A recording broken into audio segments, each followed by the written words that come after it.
If we had managed it well, there is every likelihood that RAILA would be in State House alive, having secured proper medical attention when he became unwell. Why do you go to the street? Why don't you call a meeting of that organization? And this is why we are talking about orderly, responsive and responsible government.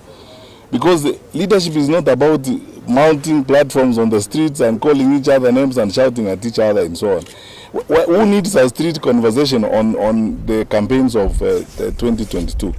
I've often said in other platforms that if people actually wanted the truth about what happened in 2022 and so on, this administration promised us that they will form a commission of inquiry on state capture. Yes. And in that commission of inquiry, they would include a clause on the administration of elections in 2022. Yes. We have been waiting for that commission of inquiry, and that is what they need to do, so that we all go to KICC there and under oath, in the full glare of cameras and the country, we each say what we know and what happened. Some of that truth may be very devastating to some people. That is why people would choose this smokescreen confusion of all the time creating stories and all manner of stories. Let the truth be appropriated in an objective manner, not through street talks and so on. Sometimes when people want to hide responsibility, they will come up with all these stories and so on and so forth, so that it boils down to a match of who speaks louder or who shouts louder than the other. Is that really leadership? The answer, in my view, is no. I'm going to ask the Secretary General to talk about the payment of agents and so on, because as you know, that is not something we ought to be discussing about in 2026 as we prepare for elections. You know, every time we are approaching a serious time of responsibility, such as we are doing, some of our leaders, especially those aligned to the administration, resort to drama and stories and lies to camouflage and to distract from answering straightforward questions and so on. We are preparing for elections as it is. And if anyone has got concerns about those agents who are not paid and so on, should they then address who hired them? And why should it be a national issue? Why should it be a concern for grace and so on about which agent or as an ordinary citizen or a senior citizen like Kembi Gitura? Why should it be a matter we spend time on every day instead of focusing on the kids who are not in school right now because they have not been placed? The kids who are not in school now because their parents cannot afford the 9,000 shillings because this government cannot raise capitation. The people who have been suffered as a result of insecurity in the country. The patients who have no food at Kenyatta National Hospital or who have no medicine and so on. Instead of focusing on those issues, you are engaged in trivialities and petty things about which agents were paid and not paid. 4 years after the election, how serious are we? SG, if you have I think he has said it. Our party leader was engaged in fundraising. And when he was doing fundraising, resources were being given to the party, Azimio Party, for purposes of being used for the purpose they were intended, including payment of agents. One of the individuals who is in charge of managing those affairs is the SG. And you know who the SG of Azimio is and was and is even today. If we had managed it well, there is every likelihood that RAILA would be in State House alive, having secured proper medical attention when he became unwell. Tuachane na hii maneno, tuende kazi ingine sasa. Asante sana.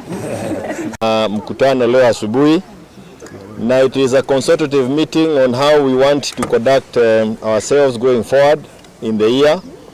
This is a very important year for us. We are now talking of elections being next year. It's no longer mwaka ule mwingine, it is next year. And we thought it best to start by making sure that we have a meeting so that we have the oneness of mind. And among the other things that we also wanted to do is to do a statement on issues that will come out from the statement. And we want our young people to be the one doing this, so our statement will be led by the youth.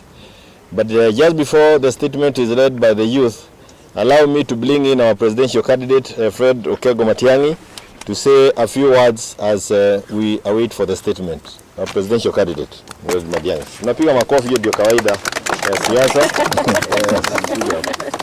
Yeah. Yes, songa kadili. Good morning. Good afternoon. My name is Kingori from Ruiru and a member of the Jubilee Party. We want to say that this attempt to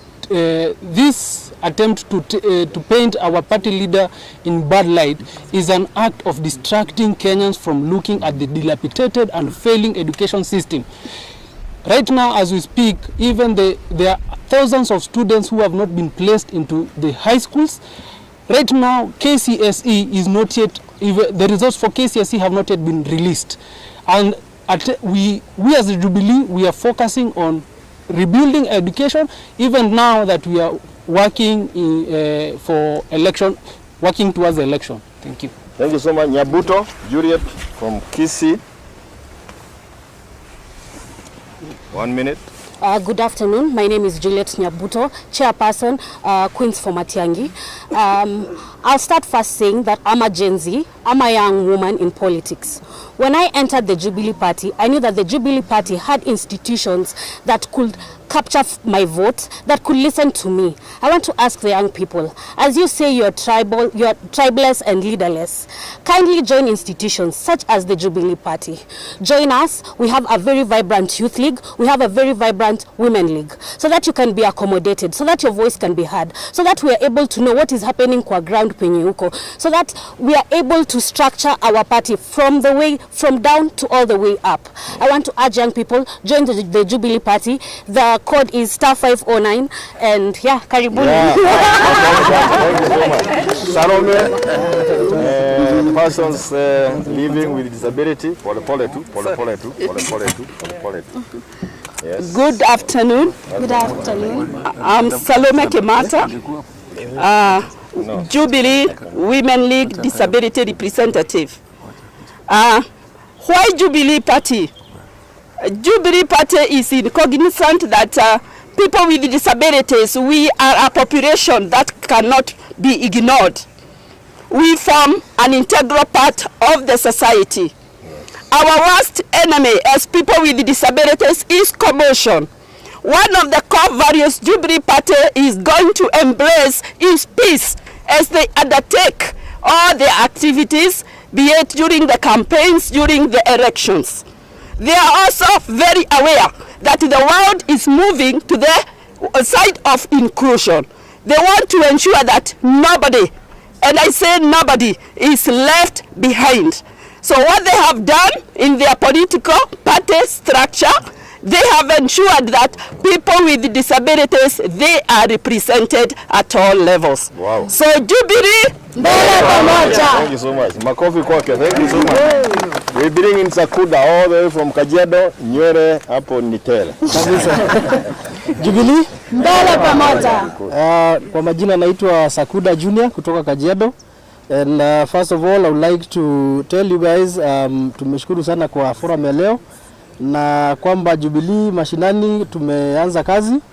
Na one of the things that is that I must address is the fact that Jubilee Party embraces all generations, and I'm happy that Jubilee's face now is iko na youth.